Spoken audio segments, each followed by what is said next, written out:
Hello, welcome to this video, and on this video I'm going to be going through the 10 greatest progressive rock albums of all time. Now, long-term viewers of this channel will know I've done this before, and I may return to it again. And the reason why I keep doing this is because the more I do ranking videos, the more I seem to move towards a more objective list. Now, before you all start complaining, no list is entirely objective, of course, but also no list is entirely subjective. When we do these lists, certain albums come up over and over again, and especially the number one slot, which seems to be reserved for a certain album. Now, my process for making this video is different to my other videos where I've tackled this subject.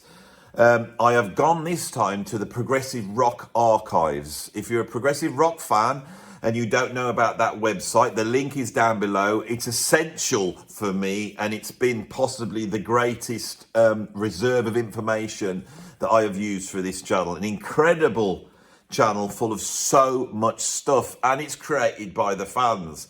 There are literally thousands of reviews of thousands and thousands of progressive rock albums on that channel. And if you go in there, you can find, based upon those reviews, a list. And I think this list from the Prog Archives is possibly the most objective list in terms of what the fan base of prog thinks. But when I look at that list, I think, nah, it's not right. So what I'm going to do is I'm going to go through this list first. Then I'm going to go through and critique it. As we go, I'll probably do that and say, well, I think some of these shouldn't be on the list. And then I will be putting in the albums I think should be on the list, and we will have a revised list at the end. So those of you who like a list and like less chat, you will enjoy this video, because I'm going to be steaming through two lists. I'm going to be trying to do it as fast as I possibly can, because anybody who watches this channel knows I do chat. Right, shall we get straight in on this one? Shall we just hit it? Let's go. Come on, you ready? The 10 greatest progressive rock albums of all time, according to the Progressive Rock Archive. Right, so at number 10, they have Fragile by Yes. Now, Fragile by Yes is a fantastic album. It's the first album to feature Rick Wakeman. It came out in 1971. Yes go through an evolution. I would say they're probably the greatest progressive rock band of all time, and they seem to personify all the attributes very well that we associate with progressive rock. With the addition of Steve Howe in 1971 on the Yes album, it seemed to launch them into sort of the future in terms of progressive rock. And then with the addition of Rick Wakeman, which I think was also in 1971, we get this album. This album contains tracks like In the Heart of the Sunrise. It contains tracks by Roundabout. And I think of the sort of classic progressive rock era of Yes, that Roundabout is possibly the most famous tune after Owner of a Lonely Heart that they did in the 1980s. It's a fantastic album. Obviously on this list, there are a few other Yes albums on here, obviously. Now, so the question is this the second greatest Yes album? And I'm not too sure if it is. And also with my lists, once somebody's on the list and they've got an album there, I don't tend to have double ups. So I would automatically be taking this one off anyway because of that reason. But if we were to keep it on, I don't know if Relayer or Close to the Edge, definitely, or perhaps Going for the One. I would say those three albums are as great, if not greater, than Fragile. Now, the problem with Fragile is that at that point, they were, you could tell with a band that talented, this was always a thing with Yes, there's a lot of ideas and egos shooting all over the place. So they tried to cater for it on this album by giving everyone a solo spot. Now, I really enjoy those solo spots, but this album is different to the other Yes albums, that it's a little bit bitty. All those little solo sections are great, but whether this holds together as a whole, like say something like Going for the One or Relayer does, I'm not so sure. So that would be one I'd be dubious about on this list, but that's what they've got at number 10. At number 9, they have got Animals by Pink Floyd. Right, so there's quite a few Pink Floyd albums on this list. The reason for that is because you've got progressive rock fans and then you've got Pink Floyd fans, and they're a different breed. I have found out about that on this channel. You cannot criticize Pink Floyd. You cannot put them down in any sort of way. And with Pink Floyd, I think you are actually dealing with quite a lot of okay albums. There's a classic run of albums with Dark Side of the Moon, Wish You Were Here, and Animals, which you could say is their sort of classic prog period. Animals is a very proggy album, and I think it's a great album. Should it be in the 10 greatest progressive rock albums? I don't know. I'm a little bit like this with this one. It depends on which albums we're taking off to accommodate that one. So that's what they got at number 9 anyways, Animals by Pink Floyd. The Progressive Rock Archive at number 8, they have King Crimson's Red, which is the 3rd album in the trilogy of albums brought out by the sort of John Wetton, Bill Bruford band, which I think is the greatest incarnation of King Crimson. I have always argued that some of the early albums before that are a little bit, I don't know, a little bit, it's all a little bit fey, if you know what that word means. It's a very English word, fey, F-E-Y. And Apache, I think they're patchy. This darker, heavier version of progressive rock is so important in the history of all progressive rock. There are so many bands that take their lead from this period, and Red is without doubt the crowning achievement of that era of King Crimson. And so that definitely should be on the list, right? At number 7 on their list, they have got Foxtrot by Genesis. Now, Genesis are an interesting band. They're an incredible progressive rock band, but I don't feel they ever made a masterpiece. Now, the most consistent album by Genesis is probably Trick of the Tail, but no one's going to include that one because Peter Gabriel's not on it. The Peter Gabriel albums, I would say, for me, the greatest one is Lamb Lies Down on Broadway, and I jump about, or Nursery Crime. They're my 2 favourites, and I think Lamb Lies Down, although it's a little bit patchy as it gets to the back end, it's not that patchy, and it's still an incredible achievement. It is a double album. In terms of hit rates, classic Genesis songs, it has to be Foxtrot. So I'm undecided here. But Foxtrot, I would be quite happy, and I think that's the one I have offered in the past, as a way of sort of bridging all the different things that Genesis do. And of course, Supper's Ready is their finest achievement, and that's incredible. So let's move on to their number 6. So at number 6, they have got Dark Side of the Moon. Now, for me, Dark Side of the Moon is a full-on progressive rock album. It's a different type of progressive rock to, say, Yes or Genesis, but it is an absolute masterpiece. It's sprawling and epic and dark and conceptual, and I think it's an absolute masterpiece. It's also one of the biggest selling albums in progressive rock, so it's very emblematic for the genre. Without a doubt, I would put it on the list, but to put it at number 6, I think it should be a little bit higher, perhaps, don't know. Right, let's move on to number 5. At number 5, the Progressive Rock Archive has Wish You Were Here. So the prog fans, this is the Pink Floyd fans, no proper prog fan would say this, but the progressive rock fans love that album, because to be a Pink Floyd fan, you have to have bought into their sort of soporific, drippy, stuff that they do with that sort of, how do you describe it, vehicle for Dave Gilmour to do his, he does a lot of those, doesn't he? And the first time I did that on the channel, I got a lot of positive feedback for that condensation. Is that the word? Or for being able to, basically embody what Dave Gilmour does on guitar in one sound. And there is a lot of on Wish You Were Here. But I don't think that should put it either above Dark Side of the Moon or even on this list, okay?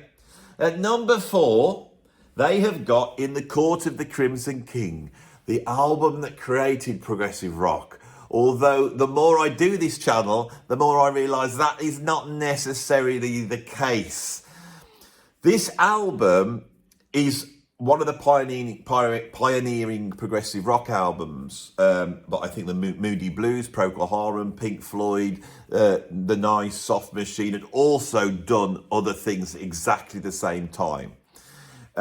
This is an incredible album in terms of the playing, and I think that's what had the effect on musicians at the time. That's the sort of psychedelic project that had come out of the Beatles in the 1960s had created an album like this. For me, 21st Century Schizoid Man is incredible.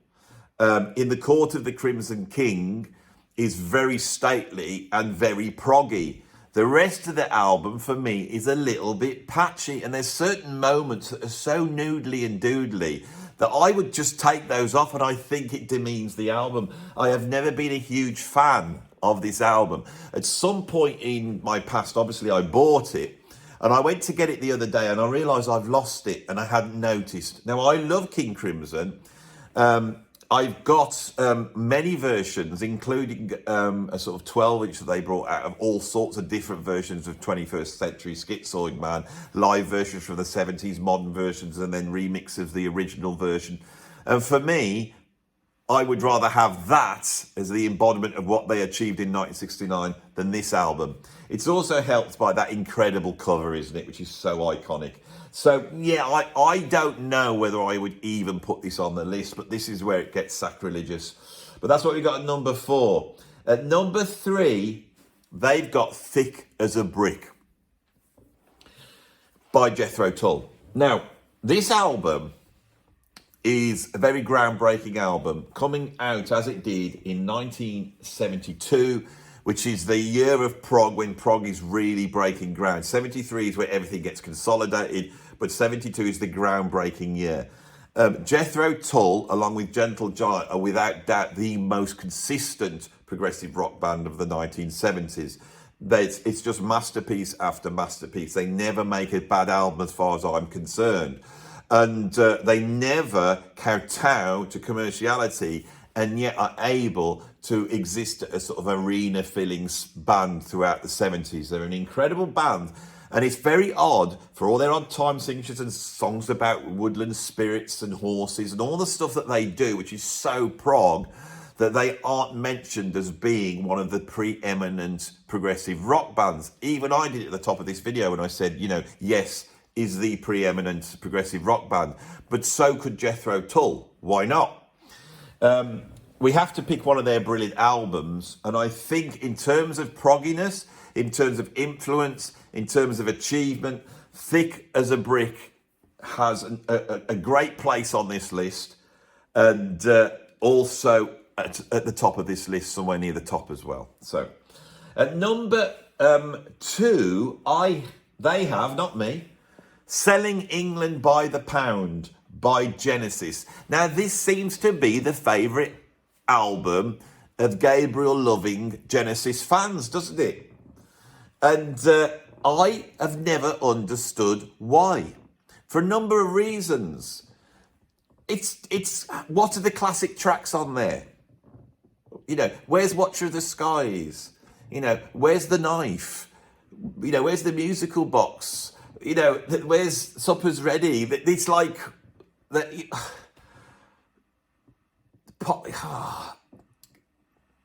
There's some incredible moments on here. Cinema Show. But there's some patchy stuff on here. But also, Genesis have a very particular sound. They find it on Trespass and they consolidate it on Nursery Crime.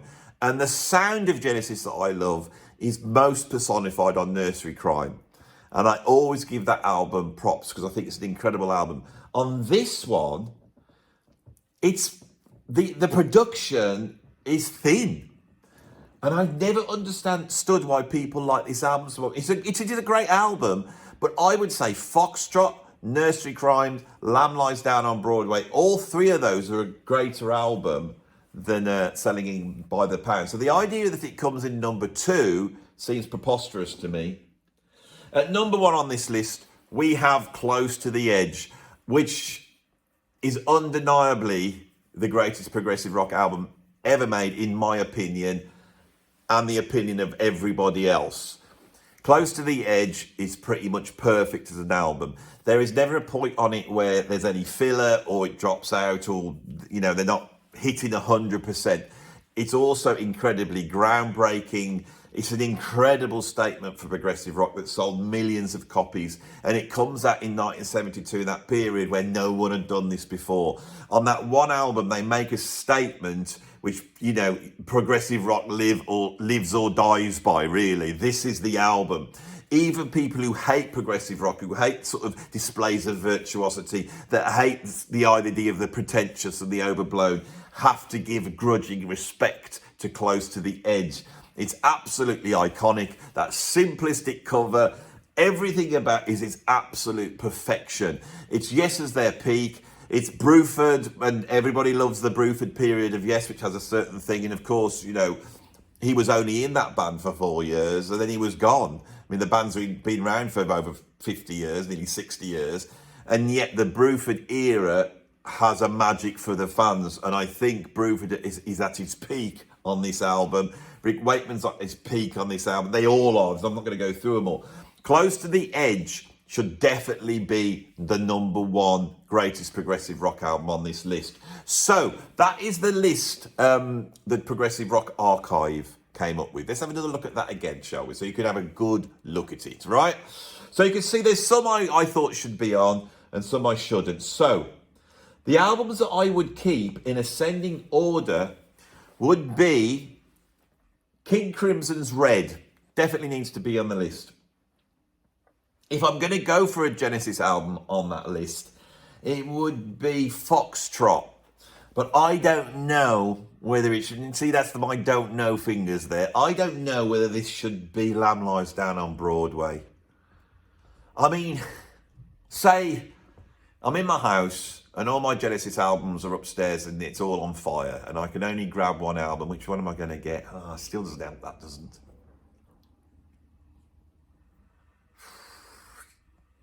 Foxtrot is pretty... It's the closest to their greatest album. It's there's nothing on there. There's some tracks that aren't... The trouble with the album is everything's competing against Supper's Ready, which is absolute perfection in terms of Genesis, isn't it? And so the tracks on side 1 are absolutely brilliant. I think, and there's some classic one, you know, Watch with the Skies is absolutely incredible, isn't it? Yeah, let's go for Foxtrot. We'll keep Foxtrot and kick Lamb Lies Down. I feel like Lamb Lies Down should be on the list. Of course, I'm going to keep Pink Floyd's Dark Side of the Moon. And I'm going to keep Jethro Tull's Thick as a Brick. And of course, at number 1, I'm going to keep Close to the Edge. So, keeping those albums, and then I've looked at the order, and I've got to be honest, in trying to create an objective list, I felt that the thousands of people that have been involved at the Progressive Rock Archive over years and years, voting and reviewing, that has to be counted. So I'm going to try and retain the ascendancy that's there, and I'm going to add the albums in that I would put in. So if you want to sit down now, we're 20 minutes in, and I will now spend the next 20 minutes, hopefully, going through what I think is my Andy Edwards objective list of the 10 greatest progressive rock albums of all time. And you can see I'm dressed up for the occasion. You know, I've got my sort of Englishman look on. I've got the hat. I've got the old David Essex neckerchief going on there, you know. And so this will now hopefully become my objective list. And the other one, everyone will stop watching, okay?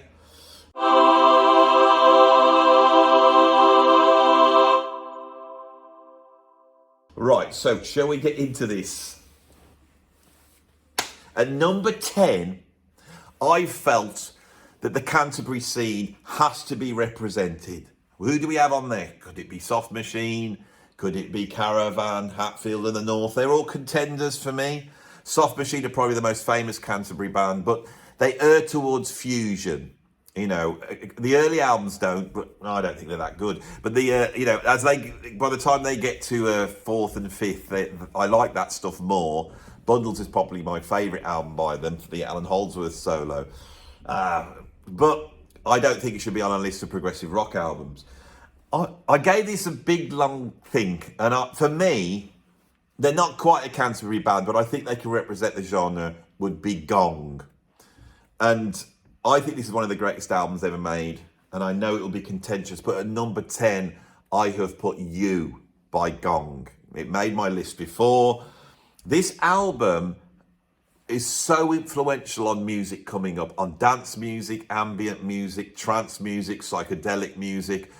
And this is the culmination of a trilogy of albums, which is telling this bizarre psychedelic story of Zero the Hero, which starts off in this sort of whimsical, almost like comedic space that Gong occupy, and it just gets heavier and heavier.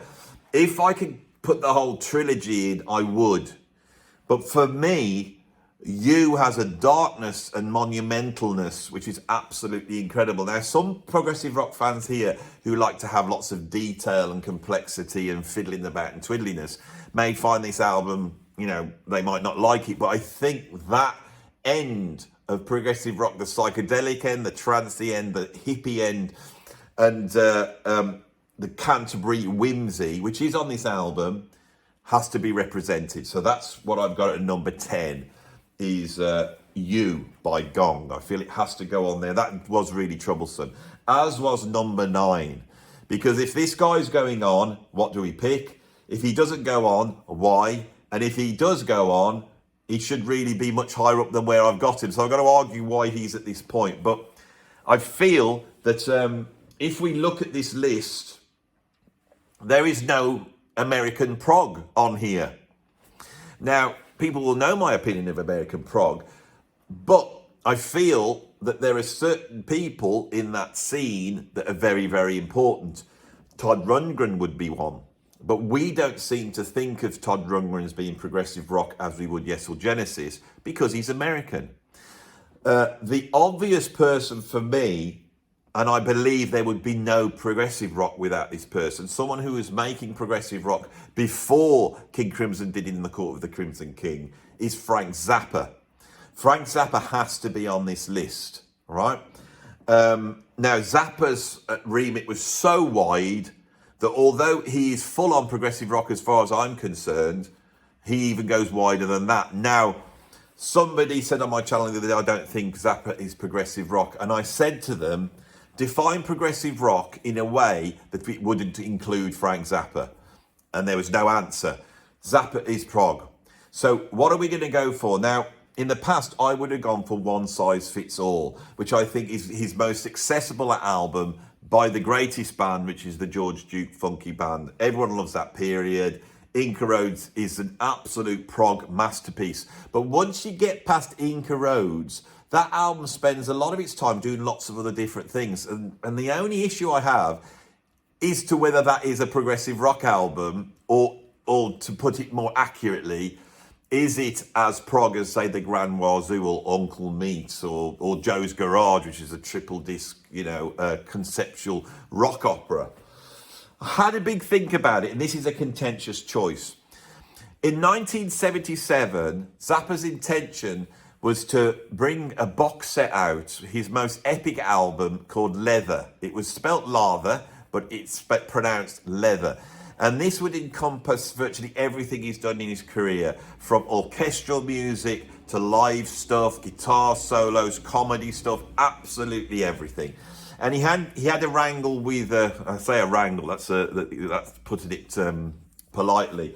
He had a fallout with Warner Brothers, and this album never came out. Now, it did come out because he then went on the radio and he played the whole album, and people taped it, and it was widely bootlegged. In the mid-90s, it finally came out, and I think this is an album of such huge epicness that I would proffer that as being the album to represent Frank Zappa on this list. This contains the near half-hour-long Gregory Peccary, which is a prog epic that even Yes and Genesis didn't equal. As well as Gregory Peccary, we've got all the tracks off Zappa in New York, which includes things like The Black Page, which is probably the most intense, difficult rock song or tune ever made. There's comedy stuff on there. It's all held together with the same sort of conceptual devices that he uses later on Shake Your Booty. Now, this material all came out as a series of albums, but put all together, it is a huge statement of what Frank Zappa was doing when Zappa was at the height of his powers. Although I think Zappa was at the height of his powers for his whole career, wasn't he? So that's what I've got basically at number 9 on my list is Leather by Zappa. This one didn't make my last list, but I think it's essential that it goes on. From 1973, I have Tubular Bells by Mike Oldfield.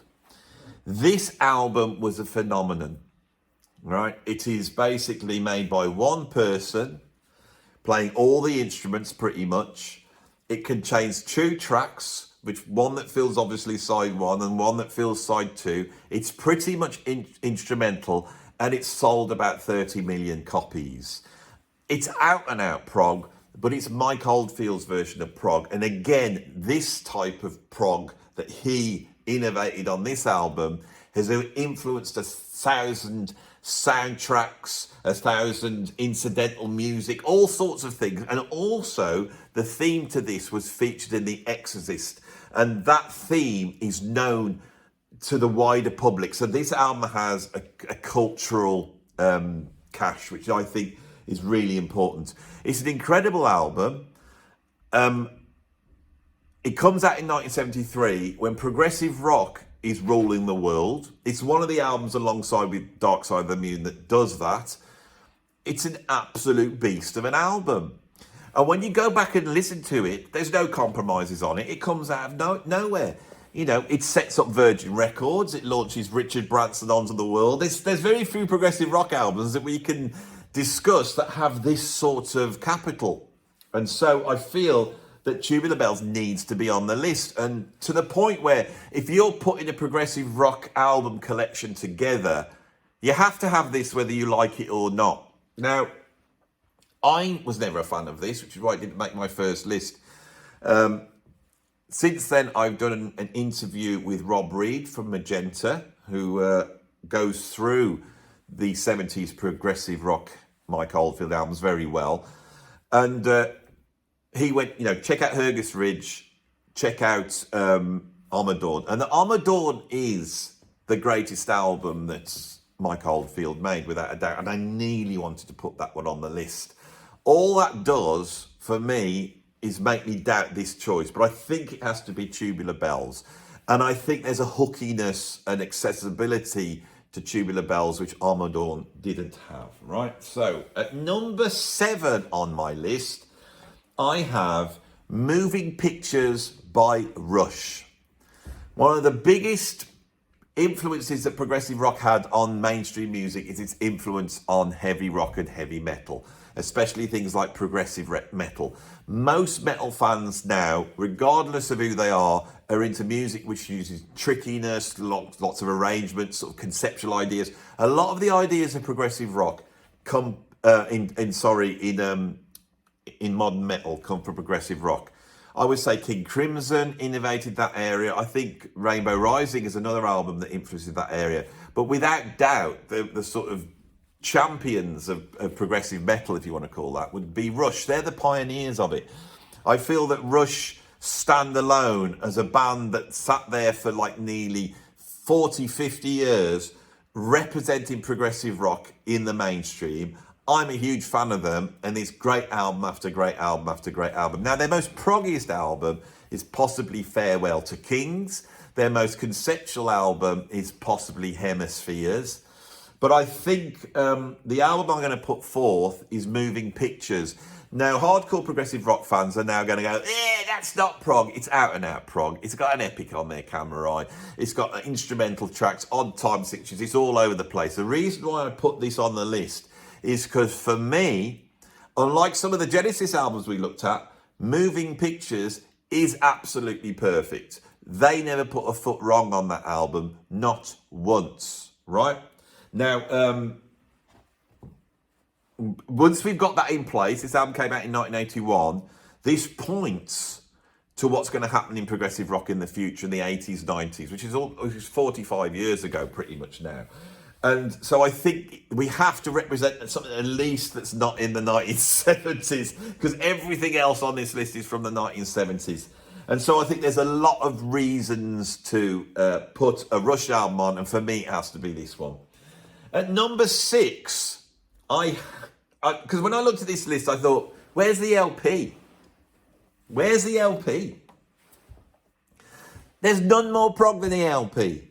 The most bombastic, outlandish, pretentious as the mainstream, over-the-top band of all time. And that crassness that ELP had put me off. When I started this channel, I was down on ELP. And as I've gone on talking about progressive rock and going back to these albums, I started going, grudgingly, Trilogy's great. I do like Trilogy, and Side 1 of Tarkus is a bloody masterpiece. And as time has gone on, I've realised that ELP are just giants of progressive rock, okay? So they have to be on the list. Now, what album are we going to put on the list? My favourite album is Trilogy. Their greatest achievement in the sort of 93 period of outlandish progressive rock would be Brain Salad Surgery. Side 1 of Targus is fantastic. Side 2 is great as well. Pixies and Exhibition is an incredible achievement. But there is a darkness in ELP. A darkness that almost predates Van der Graaf Generator and King Crimson. And it's on the first album. And when I put the first album on, I think even the progressive rock fans that aren't fans of ELP, for the reasons I've said, will grudgingly say, oh, the first album's absolutely incredible. Now, coming up, I wasn't that familiar with that album. Doing this channel, I went back to it and put it on, and I thought, wow, this is something else. It's dark, ferocious. They are at the peak of their powers. I mean, it's a debut album, and they come out like that. They come out running full on. It's a magnificent album. And it has a sound which I think they embellished, but I never think they quite captured the sort of the progginess. This album came out in 1970. In fact, on this list that I have, that might be the earliest album.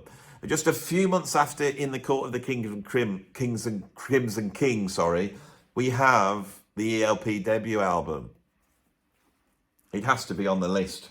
So, as you've noticed on my list, I have put the ones that I have added in the places 10 till 6. And then I've retained the ascendancy that we had at the Prog Archives.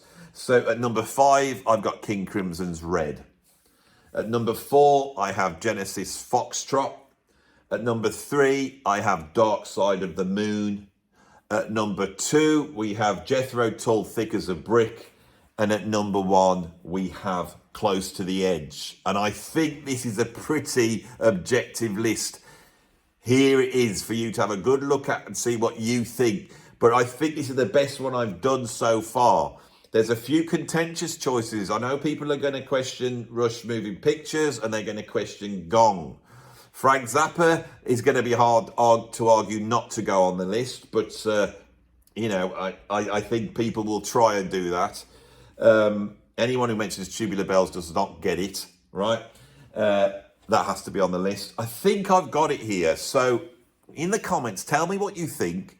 This is my objective list, and I might call this video the objective greatest progressive rock albums of all time. And I'll put the objective small and in brackets, just to annoy people. So I'm at the end of the video. If you appreciated this video, please put a like on it. If you want to see more content like this is the stuff that really keeps my channel going. This is what the channel's based upon. Subscribe to the channel. If you want to support me, you can go over to Patreon. and you can become a free member and get a ton of content that's for free. And if you want to become a paid member, you'll get even more content. And if you want to sort of support me in what I do, there's a PayPal tip jar link down below. Thank you for watching this video, and I will see you on the next one.